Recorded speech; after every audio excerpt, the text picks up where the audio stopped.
I think a lot of people are tired of sustainability and not in a careless way. It's more like a quiet exhaustion that comes from constantly feeling like you're falling short. A lot of sustainability advice doesn't make people feel capable or empowered. It makes them feel guilty. And guilt is a heavy thing to carry over time. People don't always say it out loud because it sounds bad, but that feeling is there. And if we don't acknowledge it honestly, we keep pretending the problem is lack of effort when it's actually how sustainability has been framed. At the center of this exhaustion is a very simple idea. If everyone just tried harder, we'd be fine. It sounds reasonable. It sounds responsible. It even sounds empowering at first. But what it actually does is shift the burden onto individuals without changing the systems around them. There's no redesign, no rethinking of defaults, just more responsibility added on top of already full lives. Over time, that stops feeling like empowerment and starts feeling like pressure. You can see this lie at work in everyday situations. People are told to make better choices, but the environment around them stays exactly the same. Unsustainable options remain cheaper, easier, and more convenient. Sustainable options require more time, more money, and more mental energy. So people are asked to compensate for bad systems with personal effort. And when they struggle, the message becomes you should care more instead of why is this so hard in the first place? Guilt is loud, but it's not strong. It gets attention, it gets short bursts of action, but it doesn't build habits that last. What guilts create is a cycle. People try harder, feel bad when they fall short, get exhausted, and then quietly step back. Some people respond by performing sustainability just enough to feel good enough. Others opt out entirely because it feels overwhelming. Neither leads to long term progress. Burnout isn't proof of commitment, it's proof that the strategy is flawed. Sustainable development in 2026 requires a different way of thinking. Instead of asking, are you doing enough?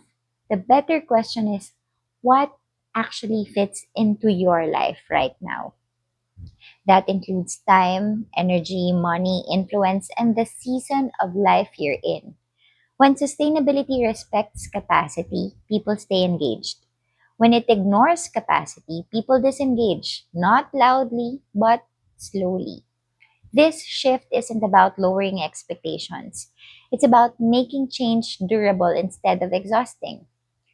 This doesn't mean individual action doesn't matter. It does.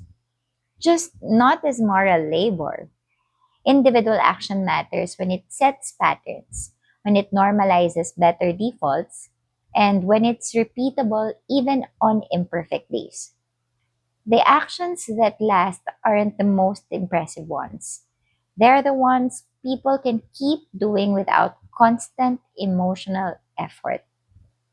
That's how behaviors spread quietly, steadily, and without burnout. If sustainability has felt heavy, exhausting, or quietly discouraging, that's not a personal failure. It's a signal that something about the approach needs to change. Sustainability was never meant to be carried through constant self correction or guilt. When people feel like they're always falling short, they don't become more committed, they become more detached. And that's not because they don't care, but because caring without relief eventually wears people down. What actually lasts is sustainability that feels livable, not impressive, not heroic, livable. The kind that fits into your real day, not your ideal one. The kind that survives busy weeks, low energy seasons, and imperfect choices. When sustainability is framed as something you can return to instead of something you constantly have to prove, people stay engaged longer. They don't burn out, they adapt. This is why sustainable development in 2026 has to move away from moral pressure and toward practical design.